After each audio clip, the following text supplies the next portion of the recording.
Multi speciality হাসপাতাল।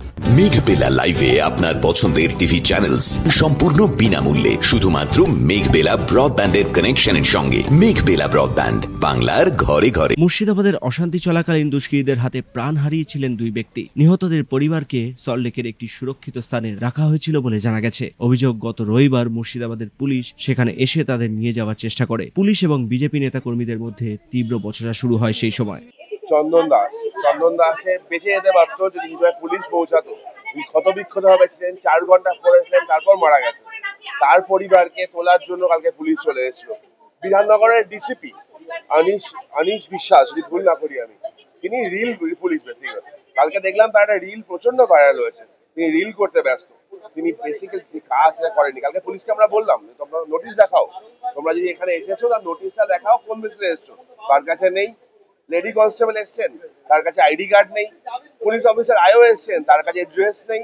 একটা অদ্ভুত জায়গায় চলছে, এটা পুরো একটা খিচুড়ি সিচুয়েশন চলছে, যার ফলে পুরো নাটকটা দেখা গেছে।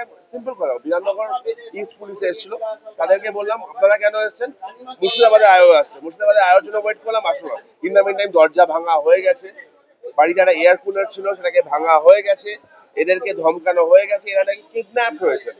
আপনারা যদি কালকে না থাকতেন, কালকে সজল দা, শঙ্কুদা, আমি, পীযুষ দা যদি ওখানে না থাকতো, এদেরকে তুলে নিয়ে যেত।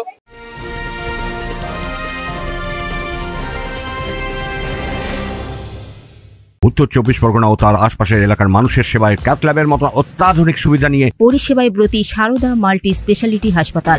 একই ছাদের তলায় মানুষ সাধারণ চিকিৎসা থেকে শুরু করে 24 ঘন্টা cath lab, MRI, CT scan, এনআইসিইউর মতো সুবিধা এবার থেকে পেয়ে যাবেন সারদা মাল্টি স্পেশালিটি হাসপাতালে। প্রয়োজনে যোগাযোগ করুন 033-2592-0730, 2593-0730, 2593-3562 ও 9331275635 নম্বরে। আমাদের ঠিকানা royal park, Kalyani expressway, Barrackpore, Kolkata 7,01,21। Sarada multi speciality হাসপাতাল, পরিষেবাই হোক আমাদের মূল লক্ষ্য। এবার এই ঘটনায় নিহতদের পরিবারের নিরাপত্তা নিশ্চিত করতে নিরাপত্তা চেয়ে কলকাতা হাইকোর্টের দ্বারস্থ হলেন বিজেপি নেতা সজল ঘোষ। তিনি সাংবাদিকদের মুখোমুখি হয়ে বলেন, পুলিশ যে আইও এসেছিল তার থেকে শিয়ালদার যে পকেট মার, তার অ্যাপিয়ারেন্স ভালো থাকে, কানে দুল, হাওয়াই চটি পায়ে, একটা গেঞ্জি আর একটা প্যান্ট পরে, জিন্সের প্যান্ট পরে আইও চলে এসছে।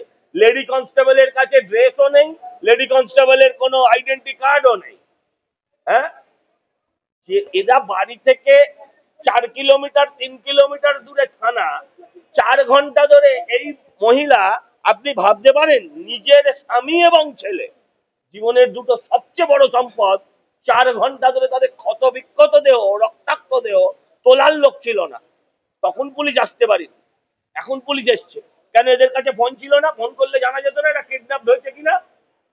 নাটক করতে এসছে, ইয়ার্কি মারছে। আসলে পুলিশ কিডন্যাপ করতে এসছে। তরুণ জ্যোতিরা, আমরা সবাই এরা পৌঁছে গিয়েছিলাম বলে, আর আপনারা পৌঁছেছিলেন বলে তুলে নিয়ে যেতে পারিনি। গায়ের জ্বালা মেটানোর জন্য দরজাটা ভেঙে দিল। এর থেকে নির্লজ্জ, বেহায়া পুলিশ পৃথিবীতে আছে কিনা, স্কটল্যান্ড ইয়ার্ড বলে তো, পৃথিবীর ইতিহাসে এরকম কোনো পুলিশ আছে কিনা আমার জানা নেই। জানা গেছে কলকাতা হাইকোর্টের কাছে দ্রুত পদক্ষেপ নেবার আবেদন জানানো হয়েছে। সুব্রত রায়ের রিপোর্ট, নিউজ বেঙ্গল টুডে।